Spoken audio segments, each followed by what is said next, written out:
Hi, magandang araw sa inyong lahat. Welcome ulit kayo dito sa channel ko at para dun sa mga bago, ang channel ko ay nagbibigay kaalaman at idea tungkol sa poultry farming at egg marketing business. Kaya kung nandyan na rin lang kayo, panoorin buo ang video para buo rin ang kaalaman at ideyang makukuha nyo. At syempre, salamat sa mga hindi nag-skip ng ads. Malaking tulong yon sa channel ko. Salamat sa inyong lahat. Maraming gustong magnegosyo ng itlog pero may doubt and fear sila. Pero alam niyo ba na ang egg business ay isa sa pinaka madaling gawing negosyo? Ang egg business ay isang traditional business, pero yung mga doubt and fear na yan, mawawala kung nandyan ka na sa negosyong ito. At kagaya din ng mga ibang traditional businesses, ang egg business kasi, di ba, may risk factor, pero may mga pwedeng remedyo din sa mga risk na yon. Kasi kagaya ng halimbawa, no, ang kinakatakot kasi ng iba ay yung breakage, yung basag daw at saka yung bulok. Paano daw ba kung mabubulok naman yung itlog? O kaya paano naman kung mababasag ang itlog?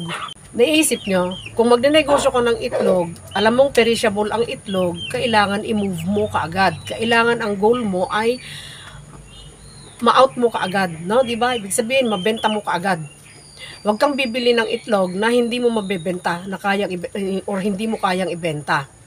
At meron yung rules diyan na halimbawa, magnenegosyo ka ng itlog, no? Halimbawa, layer farm ka bumibili o kaya wholesaler. Meron ka dapat rules na susundin mo.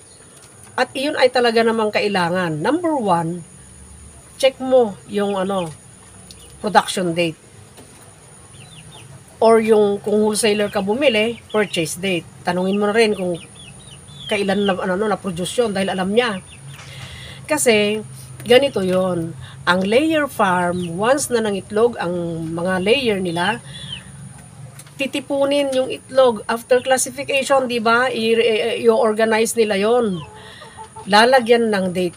So merong production date yung batch na yon. Batch by batch may production date. So daily yun na umiitlog di ba? So meron date ng production para alam nila yung unang i-out nila. Kasi first laid, first out. Alangan naman yung yung huling naiitlog, yun yung i-out nila una.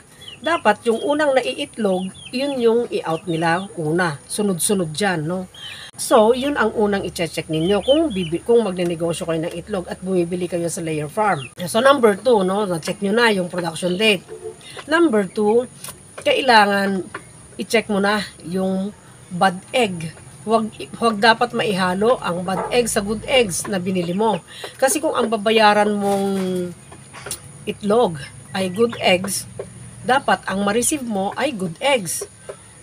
Ibig sabihin, wala dapat dun mga bad eggs, kagaya ng cracked egg, broken egg, dirty egg, at saka soft-shelled egg. Dapat matanggal yon, hindi dapat may hahalo. At alam yun ng mga classifier ng itlog or yung mga tagasalin ng itlog doon sa layer farm. Alam nila na iyon, hindi pwedeng ihalo doon. So, pag nagsasalin sila, inaalis na talaga yun kaagad-agad, tinatanggal na. Para naman, mapanatili nila ang customer nila. Kasi kung bibigyan naman nila, ipapalusutin pa yung, di ba? Palulusutin nila ng ilang mga dirty eggs or mga cracked egg, di masisira sila sa customer nila, di ba? Ganon. So, pagka halimbawa, may managde-deliver naman sa'yo, halimbawa, no? I-check nyo na kaagad. Doon pa lang sa store mo, i-check nyo na kaagad. Para mapalitan. Ganun yon. Kasi naman yun pag merong crack, naman yun, aalisin nila, papalitan nila ng bago kaagad-agad. So, hindi mo iisipin na malulugi ka dahil sa mga cracked or broken. At in case lang na, halimbawa, ikaw naman ay nagde-deliver, halimbawa, no? Iisipin mo na mababasagan ka, ganon, dun sa i-deliver mo, or mabubulukan ka, ganon. Kasi, Bakit nga ba mabubulukan ka? 'Di ba? Mabubulukan ka kung hindi mo ipupush yung yung product mo, 'di ba? Mabubulukan ka kung hindi mo chinek yung product mo na dumating sa yung pala merong, 'di ba, may hairline crack pala. Tapos sinayaan mo lang. O tapos isang linggo mo pa ibinebenta yun or 2 linggo mo ibinebenta yung ilang trays lang na itlog, mabubulukan ka talaga. Tatagas yun, maghawa-hawa. Ganyan. Kaya, chinecheck lagi yan, yung broken eggs. At kung mababasagan man, no, limbawa, may mababasag lang talaga na as in basag, hindi po yan magkakaroon ng napakaraming basag na halimbawa 50 trays, halimbawa lang. Halimbawa, 50 trays yung yung itlog mo. Hindi naman magiging 25 trays ang mababasag doon para ikalulugi mo. Meron yung ilang piraso lang yon na pwedeng palitan ng binilan mo kung nag-deliver na at nabasagan sila. Pero kung ikaw naman nandyan na sa'yo at 1 linggo na yung itlog sa'yo, tapos may nabasag, shoulder mo na yon. Ikaw na bahala doon. Pero kung entoto, yung ibig sabihin at the moment, ATM, at the moment na nagsasalin or nalaglag nang nagsasalin yung itlog, no? Papalitan niya agad yon. Or may nakita kang may cracked egg or kaya dirty egg na as in naihalo naman na hindi, pero imposible namang hindi nila nakita yung dirty egg na yun. Di ba? Basta in short, ganon. So, may may mga remedyo ang mga risk na yan. Tapos, ang isang ikinakatakot nila, yung 10 pesos, yung 5 daw na markup, or 10 pesos, 15 pesos, na kahit na 25 pesos na markup daw, kung nabasagan at nabulok, ay baka naman lugi na sila, hindi na nila mapababalik yung puhunan. Hindi po. Hindi ganon. Kasi yung mga basag bulok na yan, ikagaya ng sabi ko, may remedyo yan, di ba? May remedyo. So, kahit na ganon yung markup mo, may kita ka pa rin.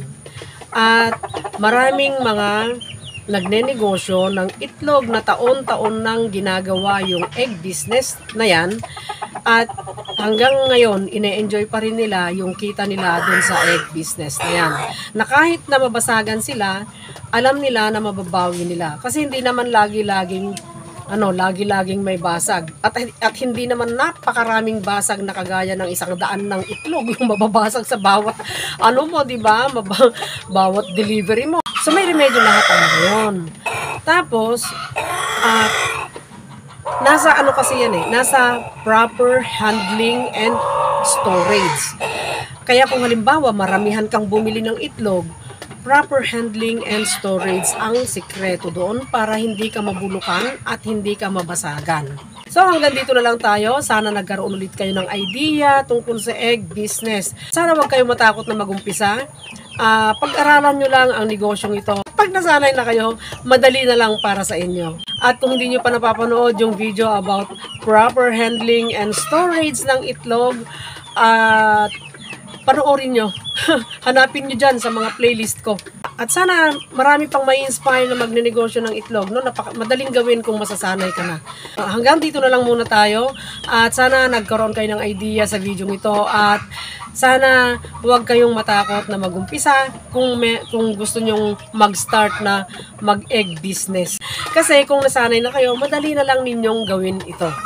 At sana huwag kalimutang mag-like, mag-subscribe, at pakihit ang notification bell para sa susunod na mga videos ay ma-notify kayo. At salamat sa lahat ng mga nag-share at saka mga nagko-comment. Thank you. At nagkaka-interest kayo sa mga topic ko. Sana pagpalain tayong lahat.